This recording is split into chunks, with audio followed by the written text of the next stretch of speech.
Hello everyone, welcome back in our channel. दोस्तों, आप सभी का स्वागत है। मैं हूं कपिल। तो दोस्तों, आज हम इस वीडियो में क्वेश्चन नंबर 164 को आज हम कंप्लीट करेंगे और देखेंगे प्रीवियस ईयर एग्जाम में किस तरीके के आपसे टेट एग्जाम में जो मैथ के क्वेश्चन आपसे पूछे गए हैं। और आज का जो टॉपिक हमने लिया है वो लिया है सर्कल और सर्कमफ्रेंस और स्क्वायर से रिलेटेड कैसे कॉम्बिनेशन से आपके जो क्वेश्चन लगातार कंटिन्यू हर एक टेट एग्जाम में, टेट एग्जाम ही नहीं बल्कि अदर किसी भी कॉम्पिटिटिव एग्जाम में अगर ये आपके टॉपिक रहते हैं तो बिलीव करिए काफ़ी हेल्पफुल रहने वाला है ये वीडियो। साथ साथ जो हम प्लेलिस्ट आपको प्रोवाइड करा रहे हैं आप जाके देख लीजिएगा। तो चलिए शुरू करते हैं अपना सेशन। दोस्तों, अगर आप चैनल पे न्यू हो तो प्लीज़ चैनल को सब्सक्राइब करना बिल्कुल ना भूलें। साथ साथ ना आप हमारे चैनल के बेल आइकन को ऑन कर दीजिएगा जिससे कि आने वाली वीडियो का जो नोटिफिकेशन है वो आपके पास सबसे पहले पहुँच जाए। तो दोस्तों, मैंने इसमें क्या कर रखा है, सारे क्वेश्चन को ऑलरेडी मैंने इसमें सॉल्व कर लिया है। इस वीडियो में हम 4 से 5 क्वेश्चंस को आज हम देखेंगे, वो क्वेश्चन जो लगातार कंटिन्यू आपके टेट एग्जाम में पूछे जाते हैं। ठीक है, तो देखिए क्वेश्चन आपकी स्क्रीन पर है, क्वेश्चन नंबर 164। और इस क्वेश्चन में हम 5 क्वेश्चंस को आज हम कंप्लीट करेंगे। क्वेश्चन पहला है आपका, यदि किसी वृत्त की परिधि, परिधि का मतलब आपका होता है सर्कमफ्रेंस ऑफ सर्कल, आपको दे रखा है 3 सेंटीमीटर। ठीक है, तो आपको इसका क्षेत्रफल यानी कि आपको एरिया बताना है। एरिया ऑफ सर्कल आपका क्या होगा। काफ़ी सिंपल सा क्वेश्चन। ये क्वेश्चन आपसे सी टेट 2012 में पूछा गया है, अलग अलग टेट एग्जाम में भी पूछा गया, लेकिन मेरी कोशिश यही है कि डिफरेंट डिफरेंट जो क्वेश्चन है वो आपके हर एक टेट एग्जाम से लिए जाएँ।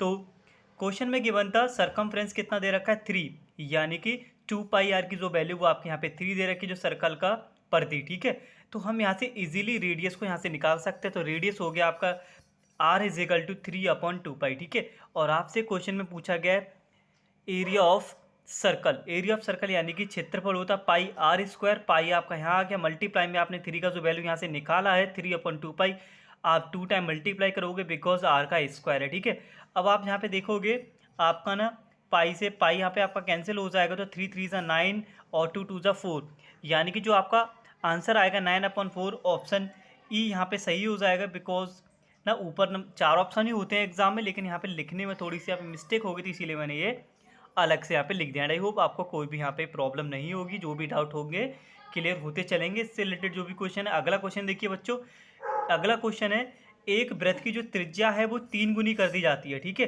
तो फिर आपको बताना है जो उसकी न्यू सर्कमफ्रेंस है, यानी कि रेडियस को अगर हम 3 टाइम्स कर देते हैं तो उसका जो नया सर्कमफ्रेंस आएगा पहले वाले से कितना गुना आएगा।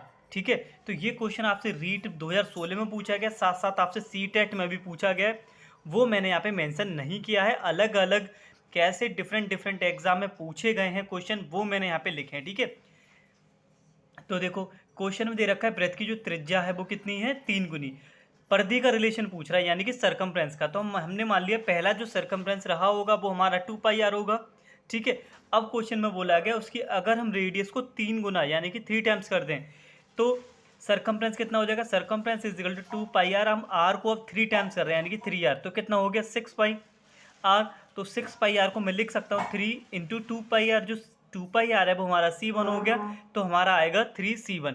हम कह सकते हैं पहले वाले से 3 गुना ज़्यादा आएगा, यानी कि जो ऑप्शन है वो ऑप्शन ए आपका यहाँ पे बिल्कुल सही हो जाएगा। देख लीजिए इसी तरीके के क्वेश्चंस ना आपसे टेट एग्जाम में डिफरेंट डिफरेंट टेट एग्जाम में कैसे पूछे जा रहे हैं, और रिपीटेड क्वेश्चन है बच्चों। ये मैंने सिर्फ जैसे बोल रहा हूँ एक एक ही मैंने लिखा है, जैसे वी टेट है, बिहार टेट में भी पूछा गया, सी टेट में भी, वैसे लगातार हर एक में पूछे गए मैंने, लेकिन आगे एक का ही लिख रखा है यहाँ पे डिफरेंट डिफरेंट पेपर से। ठीक है, अगला क्वेश्चन देखो, एक वृत्त की परिधि उसके व्यास से 3 अधिक है। इसने बोला है जो सर्कमफ्रेंस है, जो सर्कल का सर्कमफ्रेंस है उसके डायमीटर से कितना ज़्यादा है 30, यानी कि हम बोल सकते हैं सर्कमफ्रेंस और जो डायमीटर का जो डिफरेंस है वो 30 दे रखा है। ठीक है, यदि पाई का वैल्यू 22/7 लिया जाए तो आपको बतानी जो वृत्त की जो त्रिज्या है यानी कि जो रेडियस है वो कितना आएगा। ये बिहार टेट में आपसे पूछा गया था। क्वेश्चन के अकॉर्डिंग सर्कमफ्रेंस और डायमीटर का जो डिफरेंस है वो 30 है, सी होता है आपका 2πr सर्कमफ्रेंस, डी आपका होता है 2r। ठीक है, डबल ऑफ रेडियस 2r मैंने यहाँ से कॉमन ले लिया, पाई माइनस 1 रह गया। अब 2 से मैंने 30 को 15 टाइम कर दिया और पाई का वैल्यू 22/7 जो क्वेश्चन में गिवन था वो पुट कर दिया। एलसीएम लेने पे 22 - 7 आपका 15 बनेगा फिर से। ठीक है, 15 से आपका 15 कैंसिल, तो आपका जो आर आएगा दोस्तों वो यहाँ पे निकल के आएगा आपका कितना 7 सेंटीमीटर। जो ऑप्शन है वो ऑप्शन आपका यहाँ पे बी बिल्कुल यहाँ पे आपका सही हो जाएगा। एंड आई होप आपके जो डाउट है वो क्लियर होते चल रहे होंगे। देखो अगर कोई भी डाउट है ना, प्लीज़ आप इस वीडियो को ना वापस से आप प्ले करके समझ सकते हो और देख लीजिए जो बच्चे एग्ज़ाम देने जाएंगे आने वाले टेट एग्ज़ाम का किस तरीके से के क्वेश्चंस का जो लेवल रहता है आप देख लीजिएगा। हर एक टेट एग्ज़ाम में सर्कल से रिलेटेड कैसे क्वेश्चन आपसे पूछे जाते हैं। देखिए एक और क्वेश्चन हमने लिया है, यदि किसी वृत्त की परिधि यानी कि सरकमफ्रेंस ऑफ सर्कल एंड वर्ग का परिमाप यानी कि पेरीमीटर ऑफ स्क्वायर दोनों बराबर हो। क्वेश्चन में बोला गया सरकमफ्रेंस और वृत्त का परिमाप कितना हो, बराबर हो। तो जो वर्ग का परिमाप होता है वो होता है 4 इंटू भुजा 4 इंटू साइड, ठीक है। और जो सरकमफ्रेंस होता है वो आपका होता है 2πr, दोनों इक्वल है, ठीक है। क्वेश्चन में पूछा गया है उनके क्षेत्रफल का अनुपात कितना होगा। जो पूछा गया पहले उसको आप ना मैंने यहाँ लिख दिया है। उनके क्षेत्रफल यानी कि वर्ग वर्ग का क्षेत्रफल हो गया आपका πr स्क्वायर, सॉरी साइड का स्क्वायर, और जो सर्कल था उसका होता है हमारा πr स्क्वायर, ठीक है। दोनों का रेशियो पूछा है, मैंने यहाँ पे समझने के लिए लिख लिया। अब मुझे क्या चाहिए, r/a मिल जाए तो इजीली रेशियो निकाल सकता हूँ। तो क्वेश्चन में जो गिवन था मैंने क्या किया, r/a निकाल दिया, जो मल्टीप्लाई में डिवाइड में पहुँचा दिया, 4 इधर ही रहने दिया, 2 2 जा 4 और नीचे पाई बचा। r/a का वैल्यू आ गया 2/पाई। हमने देखा यहाँ पे हमें ज़रूरत है स्क्वायर में रेशियो की, तो स्क्वायर में रेशियो निकाले 4/पाई स्क्वायर। आर स्क्वायर अपन ए स्क्वायर किया 4/पाई स्क्वायर रख दिया, पाई से पाई कैंसिल, तो पाई की वैल्यू यहाँ पे ऑलरेडी गिवन है। पुट करने के बाद यू विल गेट 14/11, यानी कि जो ऑप्शन है इसका बच्चों ऑप्शन सी बिल्कुल सही हो जाएगा। देख लीजिए सर्कल और वर्ग से रिलेटेड एक दूसरे के कॉम्बिनेशन से सर्कमफ्रेंस और पेरीमीटर से रिलेटेड कैसे क्वेश्चन आपसे टेट एग्जाम में लगातार कंटिन्यू पूछे जा रहे हैं। एंड आई होप आपको आने वाले एग्जाम में फिर से ऐसे ही क्वेश्चन देखने को मिलेंगे, तो आपके जो डाउट हैं वो सारे वहाँ पे क्लियर हो जाएंगे आज ही।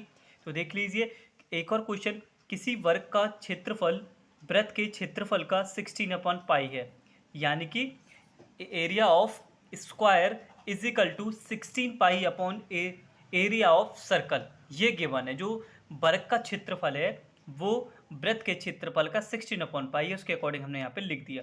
आपसे पूछा गया है वर्ग की भुजा और वृत्त के व्यास में अनुपात, यानी कि side of square upon diameter of a circle, a/d आपसे पूछा गया है, इज इक्वल टू a/d जो होता है वो होता है हमारा डबल ऑफ रेडियस यानी कि 2r।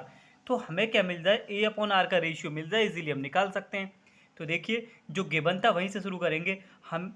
देखो पाई से आपका पाई कैंसिल हो गया, बिकॉज उसमें बोला था 16π ऑफ वृत्त का क्षेत्रफल, तो पाई से पाई कैंसिल, 16πr स्क्वायर रह गया 16r स्क्वायर। अब हमने क्या किया, ए स्क्वायर था आर स्क्वायर का मैंने डिवाइड कर दिया, a/r के रेशियो में यहाँ पे मिलने लगा मुझे।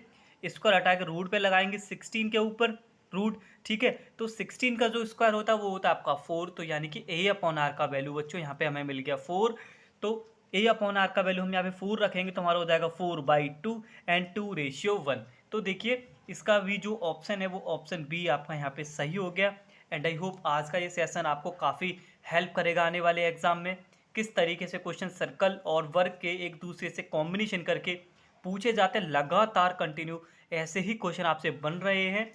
तो उम्मीद है आपको ये सेशन पसंद आया होगा। तो चलिए मिलते हैं अगली वीडियो में एक और नए टॉपिक और अगले एक और क्वेश्चन के साथ। तब तक के लिए धन्यवाद, take care and wait for the next video.